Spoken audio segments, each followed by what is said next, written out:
कि हरणाक्षक ने प्रहलाद का वध किया। हरणाक्षक नरसिंह भगवान बन के प्रकट हुए 24 अवतार में बताया।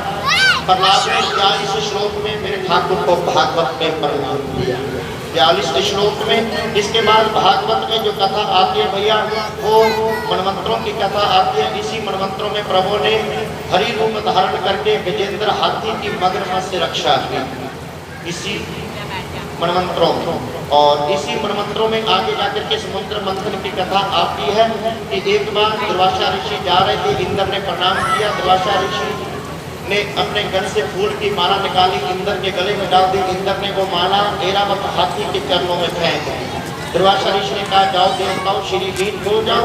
और देवताओं ने जब गुरु आश्रम श्राप लगा तो दानवों ने स्वर्ग में आक्रमण किया, देव हार गए। तो देवताओं की माता थी अदिति। अदिति ने अपने पति से जो है जब दानव स्वर्ग जीत गए तो देव नारायण के पास गए कि प्रभु अब स्वर्ग ये वापस कैसे मिलेगा। तो प्रभु ने कहा समुद्र मंथन करो। दानव और देव मिलकर के समुद्र मंथन किया, मंदराचल पर्वत लाए। प्रभु ने कछुए का रूप बना करके पर्वत को पीठ पर धारण किया। बांसों की नाग लाए, रस्सी बनाई, मुख की तरफ राक्षस, पूंछ की तरफ देव लगे। मंथन परम हुआ। सबसे पहले भैया जहर निकला। देव बोले हम नहीं लेंगे, दानव बोले हम नहीं लेंगे। तो बोले कौन लेगा? बोले जिसका कोई जिसका देवों का देव महादेव।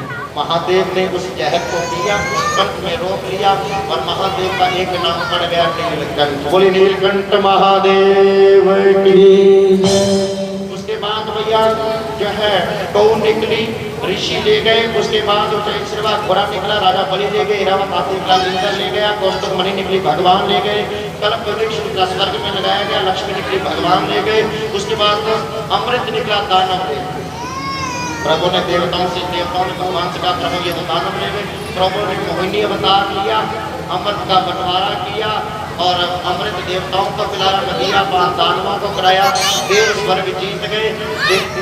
दानवों के गुरु शुक्राचार्य ने कहा कि भगवान ने हमसे कपट किया है। तो शुक्राचार्य ने दानवों को मृत संजीवनी मंत्र दिया और मृत संजीवनी मंत्र से दानव जीवित हुए। दानवों ने फिर स्वर्ग पर आक्रमण किया, देव फिर स्वर्ग जीत गए। दानव देव फिर हार।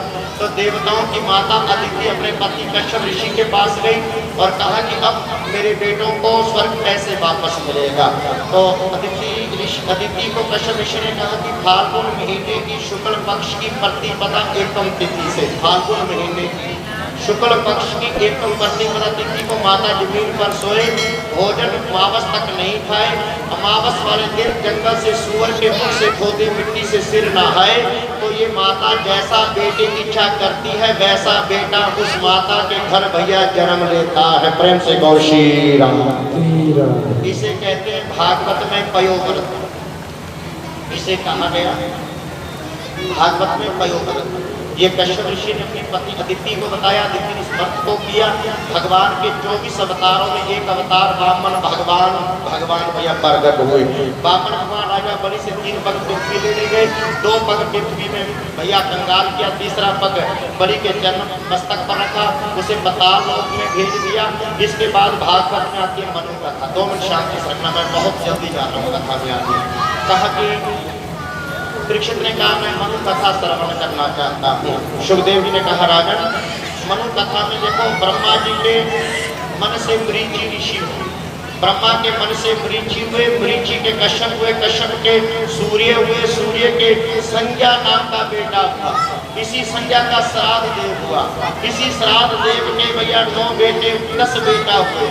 10 बेटों में सबसे बड़ा बेटा है इक्ष्वाकु। ध्यान देना, इन्हीं 10 बेटों की भी भागवत में कथा। इन्हीं 10 में एक नया भाग है। नया भाग का नाम भाग है। नाम भाग का अम्बरीश है, जिसने एक साल एकादशी का व्रत रखा, एकादशी का अम्बरीश। और इसी 10 बेटों में एक रेवत है। इसी रेवत की बेटी रेवती है, जिसका बलराम से विवाह होगा। और इसी 10 में सबसे बड़े बेटे इक्ष्वाकु। इक्ष्वाकु के 100 बेटा हुए और इक्ष्वाकु के 100 बेटों में सबसे बड़ा जो बेटा है, ध्यान देना, इक्ष्वाकु के 100 बेटा हुए। और इसी इक्ष्वाकु के 100 बेटों में जो सबसे बड़ा बेटा है वो है विवक्षी। इसी विवक्षी का परंजय, परंजय का अनेना, अनेने का पृथु, पृथु का विश्ववृद्धि, विश्ववृद्धि का चंद्र, चंद्र का युनाशक, युनाशक का श्रावस्त, श्रावस्त का प्रेदशव, इसी प्रेदशव का कृशाशव, कृशाशव का सेनजित, सेनजित का युवनाशव, इसी युवनाशव का भैया, इसी युवनाशव का जो बेटा हुआ भैया वो है मानधाता, और इसी मानधाता का बेटा हुआ अम्बरीश, और इसी अम्बरीश का युवनाशव, इसी युवनाशव का हरित, इसी हरित का पुरुपुत्स, इसी पुरुपुत्स का त्रसदस्यु, इसी त्रसदस्यु का अनरण्य, इसी अनरण्य का हर्यशव, इसी हर्यशव का अरुण, अरुण का त्रिबंधन, त्रिबंधन का सत्यव्रत, सत्यव्रत का हरिचंद्र। हरिचंद्र को तो सब जानते हो, हरिचंद्र की भागवत में कथा आती है, लेकिन हरिचंद्र में बाद में सत्यव्रत राजा बना, पहले तो झूठा था। वो सत्यनारायण भगवान की कथा सुनते हो ना, पूर्णमासी को, उसमें वो कहता है मेरी बेघर बच्चा होगा मैं कथा करूंगा, बेटी होगी बड़े दाम आएंगे तो कथा करूंगा, बड़ी शादी लायक होगी तो कथा करूंगा। वही कथा हरिचंद्र की है। और इसी हरिचंद्र का हुआ रोहित, रोहित का हरित, हरित का चंप, चंप का सुदेव से, सुदेव का विजय, विजय का गुरु, गुरु का ब्रिक, ब्रिक का बाहुक, बाहुक का सागर, सागर का सगर, और इसी सगर के 7,000 बेटा हुए। और ये सगर के 7,000 बेटा यज्ञ का घोड़ा खुल करके कपिल भगवान के आश्रम में गए। 7,000 बेटा कपिल भगवान के आश्रम में जाके ऊंची आवाज में बात की। कपिल भगवान ने कहा कि अन्यताम पाप इति षष्ठी शस्त्राणि, कि जाओ तुम 60,000 भस्म हो जाओ। 60,000 भस्म हो गए। सगर ने दूसरी शादी की, बेटा हुआ असमंजस, इसी असमंजस का अंशुमान, अंशुमान का दिलीप, दिलीप का भगीरथ, भगीरथ ने गंगा नीचे लेके आए, नाम पड़ गया भगीरथी गंगा। बोल भगीरथ गंगा मैया की।